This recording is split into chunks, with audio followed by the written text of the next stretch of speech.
여러분, 우리 지난 시간에 아하스 왕에서 배웠는데요. 아하스 왕에서 여러분 기억이 나실 줄 알고 한번 말씀드리겠습니다. 아하스 왕이 했던 그런 악한 일 중에 자기 자식을 이방신에게 불러 태워줍니다. 처음부터 어떻게 자식을 이렇게 불러 태우는 그 자리까지 가겠어요? 하나하나 신앙이 타협하다 보니까 그런 자리까지 가게 되었다고 했죠. 그리고는 심지어는 예루살렘 성전문을 다 닫아버립니다. 그리고 성전을 더러운 것으로 가득 채워버려요. 하나님께서 싫어하시는 그런 우상들을 성전 안과 밖에 다 세워버리게 됩니다. 그리고 성전문을 닫아버렸다는 것은 이제 예배를 닫고 예배를 드리는, 그리고 예배를 집례하는 제사장, 레위지파들을 다 그 자리에서 몰아내게 된 것이죠. 이 아하스 왕이 참 정치적으로도 힘이 들고 또 그러다 보니까 나라 자체가 어렵겠죠. 전쟁이 나면 승리를 할 수가 없습니다. 모든 그 문을 다 뜯어다가 조공으로 다른 나라의 아수르 대왕에게 바쳤는데 그것만 먹고 오히려 나를 공격하지요. 그런 지경까지 빠지게 됩니다. 국내적으로도 정치도 어렵고 백성들은 말할 것도 없고 전쟁이 나면 큰 나라에게도 지고 옆에 있는 블레셋, 암몬 작은 나라에게도 이렇게 지는 것입니다. 그게 하나님을 떠났던 아하스. 그래서 이 성경에 등장하는 왕들로 봐서는, 특별히 남쪽 유다의 왕들로 봐서는 어떻게 아하스 같은 왕이 있을까 싶은 그런 왕이었습니다. 그리고 그의 아들이 오늘 누구입니까? 히스기야입니다.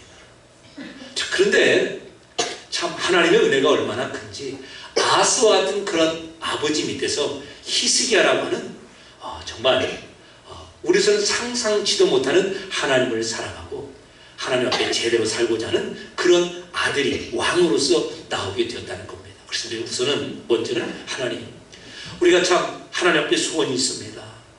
아하스 그런 왕, 그런 아버지 밑에 히스기야 같은 아들 왕이 나온 것처럼 저희 자녀들이 저희보다 정말 믿음이나 하나님을 사랑하는 것이나 헌신이나 중성에 더 나은 자들이 될 수 있도록 은혜를 베풀어 주십시오 라고 간구하는 것입니다.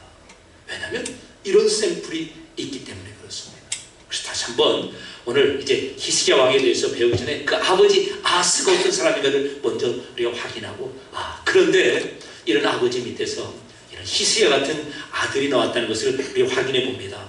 자, 우리 3절 말씀을 한번 가보시겠습니다. 3절 말씀 한번 읽어보겠습니다. 자, 시작. 첫째 달에 여호와의 전 문들을 열고, 왕이 된 다음에 가장 먼저 하는 것이 성전의 문을 여는 것입니다. 그리고 수리하는 거예요. 무슨 뜻이죠? 예배를 회복하는 겁니다. 성전의 문을 열고 수리하고, 그래서 레위 사람들을 모으게 되는 것이죠. 자, 그리고 5절 말씀 가보겠습니다. 자, 그들에게 이르되 레위 사람들아 내 말을 들으라. 이제 너희는 성결하게 하여 너희 조상들의 하나님 여호와의 전을 성결하게 하여 그 더러운 것을 성소에서 없애버리라. 무슨 말이에요? 지금까지 레위인도 레위인의 역할을 하지 못한 겁니다. 그리고 하나님의 성전도 하나님의 역할을 못했죠. 더러운 곳으로 가득 차버렸게 됐다는 것이죠. 자, 그런데 이제 그런 모든 곳에서 문을 열고 성결케 하고, 그리고 레위인들도 제사를 인도하면서 예배를 인도하면서 너의 직분이 얼마나 큰 것인가 라고 하는 것을 다시 한번 깨닫고 정신을 차려서 하나님께 예배하는 이 길을 열라라고 이렇게 지금 말을 하고 있습니다. 자, 8절 말씀 한번 가보겠습니다. 8절 말씀, 9절 말씀 다 보겠습니다. 자, 8절 말씀 다 읽어보겠습니다. 여호와께서 유다와 예루살렘에 진노하시고 내버리사 두려움과 놀람과 비웃음거리가 되게 하신 것을 너희가 똑똑히 보는 바로. 왜요? 하나님을 떠나갔기 때문에 그렇죠. 자, 그래서 9절입니다. 이로 말미암아 우리의 조상들이 칼에 엎드려지며 우리의 자녀와 아내들이 사로잡혔느니라. 지금까지 왜 이렇게 국내적으로 어려운 일을 당하게 되었는가? 그토록 사랑하고 지키고 했던 그런 가족들이 이렇게 어려움을 당할 수밖에 없었는가? 모든 것이 하나님을 떠났기 때문이라는 겁니다. 우리는 이 말씀이 너무나 자주 흔히 들었기 때문에 그냥 이제는 귀에 그냥 건성으로 들릴 수가 있죠. 그래서 다시 한번 하나님께서 우리 이 자리에 부르신 것입니다. 히스기야 왕을 통해서 다시 한번 이 예배를 회복시키는 겁니다. 그래서 우리는 우리 자신을 돌아볼 때 단 한 가지만 보시면 됩니다. 나의 예배 생활이 이전과 비교했을 때 지금이 어떠한가? 시기적으로 따진다면. 그리고 좀 더 하나님 앞에서 나의 예배 생활을 돌아본다면 지금 어떠한가? 라고 하는 것을 먼저 점검하라는 것입니다. 자, 그래서 이제 지금까지 이렇게 어려움을 당한 것은 단 한 가지야. 하나님을 우리가 제대로 섬기지 못하였기 때문인데 이제 하나님을 제대로 섬기자는 겁니다. 그래서 성경문을 열고 성전에 있던 더러운 우상들을 다 제하여버리고 예배를 집례하고 인도할 수 있는 레인들을 세우는 것이죠. 자, 레인들은 성전에서 제사를 드리며 살게 하는 겁니다. 근데 성전에서 제사가 예배가 제대로 드려지지 않으면 이제 레위인들, 제사장들이 어디로 가겠어요? 목구멍이 포도청인데 다 도망가는 겁니다. 들로 산으로 밭으로. 왜요? 살아야 되기 때문에. 그래서 모든 시대에 예배가 막히면은 우리는 목숨이라도 걸고 이곳을 지켜야 됩니다. 그런 게 아니라 다 가게 되어 있습니다. 사람은 어쩔 수가 없어요. 배가 고픈데 어떡합니까? 그러다 보니까 완벽하게 예배 자체가 다 무너져 버린 겁니다. 그런 자들에게 이제 히스기야 왕이 하나님 말씀을 대언하는 것이죠. 너희 자신도 성결케 하고 어떻게 하든지 간에 이 예배의 자리를 지켜내라는 겁니다. 그러면서 이런 말씀을 합니다. 자, 11절 말씀하고 해서 11절 말씀. 자, 다 같이 한번 읽겠습니다. 시작. 내 아들들아 이제는 게으르지 말라. 여호와께서 너희를 택하사 그 앞에 서서 수종들어 그를 섬기며 분항하게 하셨느니라. 참 중요한 말씀입니다. 이제는 게으르게 말라라는 겁니다. 이게 이제 신약 성경에서는 열심을 품고 주를 섬기라 라고 말씀하고 있죠. 게으르지 말고 이것도 아니고 저것도 아니고 정말 하나님을 섬기는 사람도 아니고 농사 짓는 사람도 아니고 그래서 레위 지파에게 먼저 예배를 짓는 예배를 인도하고 예배를 세우는 그 직분자들에게 분명히 이렇게 말씀하고 있습니다. 지금까지는 어찌할지라도 이제는 게으르게 신앙생활 하지 말라. 저도 그래서 이 말씀 보면서 참 중요한 말씀이에요. 우리의 신앙생활이 지금까지 어떠할진 간에 다시 한번 하나님께서 우리를 부르셔서 말씀하십니다. 이제는 게으르지 말라.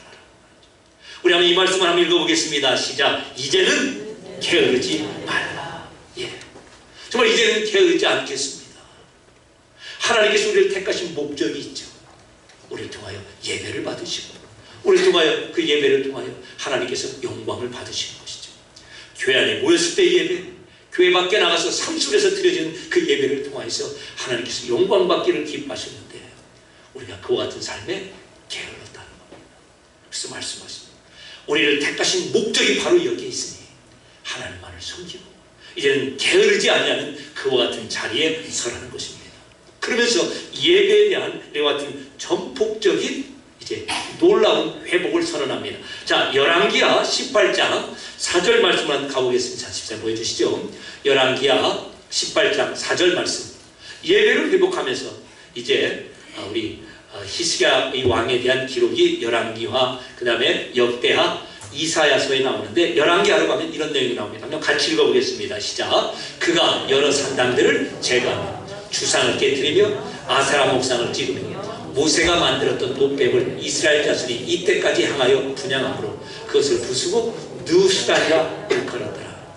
자, 어떤 일까지 하는가 하면은 말하자면 우리 예배 생활에, 우리 신앙 생활에 참 이건 좋은 전통입니다 라고 생각했던 그것마저도 깨부쉈다는 것입니다.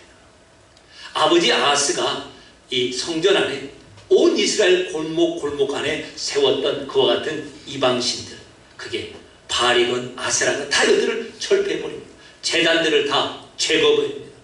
산에 나무가 좀 있고 좀 돌 좀 신령하다라고 싶으면 다 세워놨던 그런 산당들을 다 제어버립니다. 그리고 제단들, 골목골목만 썼던 그런 제단들 있지 않습니까? 우리가 외국에 가보면 그런 거 있잖아요. 집집마다 세우는 거 있지 않습니까? 소위 말해서 자신의 신들을 향해서 골목골목마다 세우는 신상들, 제단들이 있습니다. 그런 걸 다 없애했다는 겁니다. 이것은 이방 우상들에 향한 이제 정결 작업입니다. 그런데 그때까지 무엇이 있었다고요? 모세가 만든 노뱀. 여러분 이거 생각났어요? 모세가 만든 노뱀 언제 만든 거예요? 애굽에서 나올 때, 출애굽할 때 이스라엘 백성들이 불평하다가 광야에서 불평했잖아요. 왜 일로 가게 하십니까? 좋은 길 놔두고. 우리가 가고 싶으면 저기 있는데 왜 하나님 이리 가게 하십니까? 씩씩대니까 광야에서 불뱀, 그냥 독사들이 와서 다 물어버렸죠. 그러자 살 길을 어떻게 제안해 주십니까? 저 동으로 구리로 노스로 뱀을 만들어서 달고 그거 쳐다보면 다 살게 돼. 무슨 뜻이죠? 그거 쳐다본다고 살겠습니까? 의사가 와서 독을 빼줘야 되지. 무슨 말이에요? 죽고 사는 건 누구에게 달렸다는 거예요? 하나님께. 그리고 맞아, 죽고 사는 건 하나님께 달려있지 라고 하는 것을 믿고 시인하는 것이 무엇입니까? 그 뱀을 바라보는 겁니다. 뱀에 물렸는데 뱀을 쳐다보라고 그래요? 말도 안 되죠. 그러나 하나님께서 지금 그렇게 말씀하시고 노뱀을 만들어서 높이 들고 그걸 바라보라고 하십니다. 그리고 이것이 신약에서는 예수님이 되는 것이죠. 아니, 십자가에서 자기도 구원하지 못하고 죽은 그 사람 바라보면 구원받는데 세상은 그러는 것이고, 우리는요 십자가에 죽으신 예수님만이 나의 완벽한 구원을 이루십니다 라고 하였던 것이죠. 그런데 우리 시로 보면은 야, 십자가 그것도 좀 다 쳐보시자 라고 했다는 겁니다. 노뱀이 지금까지 왔었어. 히스기야 시대 때까지 출애굽에서부터. 왜 그렇겠어요? 그 노뱀이 그냥 하나의 부적과 같이 되어버린 겁니다. 그 노뱀이 그들의 신앙의 아름다운 전통들이 사실은 하나님은 없어지고 그 노뱀만 남게 된 것입니다. 그래서 그것을 완전히 쳐부수고 이거 그냥 쇠조각, 노조각에 불과해. 뭐 신령한 거 아무것도 아니야. 하나님 아니고서는 그 외에는 아무것도 아니야. 왜 그렇죠? 눈에 보이는 것들을 하나님과 대체시켜버리는 그와 같은 모든 삶이 우상숭배로 빠져버렸기 때문에 그렇다는 것입니다.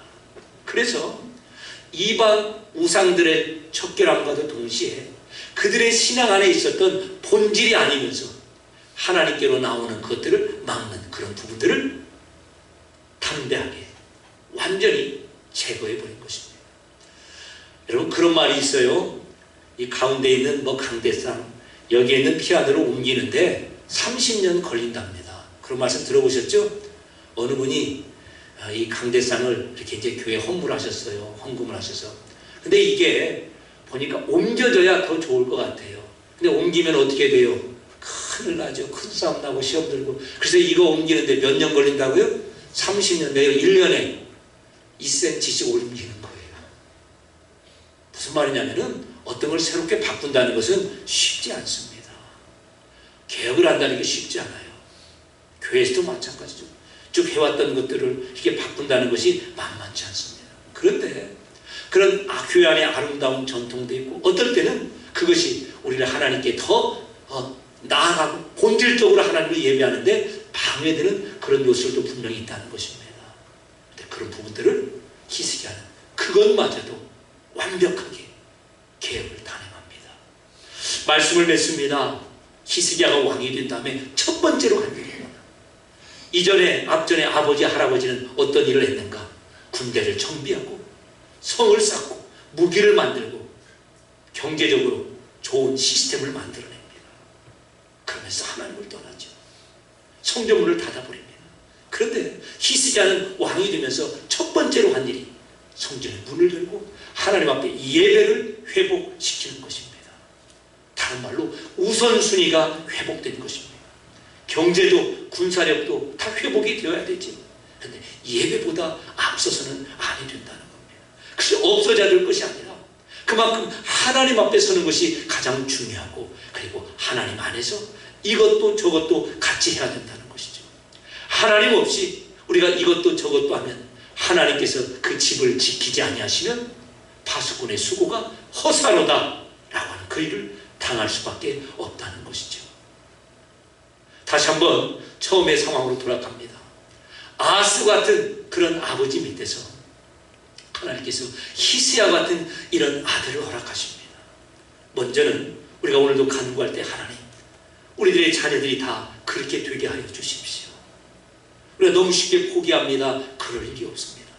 우리도 우리 부모님들의 그와 같은 기도, 또 그와 같은 하나님을 향한 그런 간구가 우리 가운데 우리를 이 자리까지 세우게 하신 겁니다. 우리도 포기하지 않습니다. 우리의 자녀들을 위하여 히스기야 같은 그런 신앙인이 되게끔 간구하고, 더 중요한 것은 우리의 가장 우선순위 중에 예배가 이전에 비교해서 지금의 나의 예배는 어떠냐? 하나님 앞에 서 있는 나의 예배자의 모습은 어떠한가? 세상에서 말하는 그런 우상들뿐만 우상이 아니라 우리가 신앙생활 하면서 참 전통적으로 아름답다라고 하였는데 행여라도 그것이 모세의 노뱀이 되어서 나의 눈을 가리고 있지는 아니한가 라고 하는 부분까지도 다시 한번 점검해야 될 것입니다. 하나님께서 이와 같은 히스기야 왕을 통하여서 오늘 우리 자녀손을 향한 그런 더 큰 소망을 가지게 하시고 우리에게 우선순위가 회복되어 예배가 가장 먼저 회복되는 그런 복된 삶으로 우리를 돌이키시길 주님의 이름으로 축원합니다. 은혜로우신 아버지 하나님,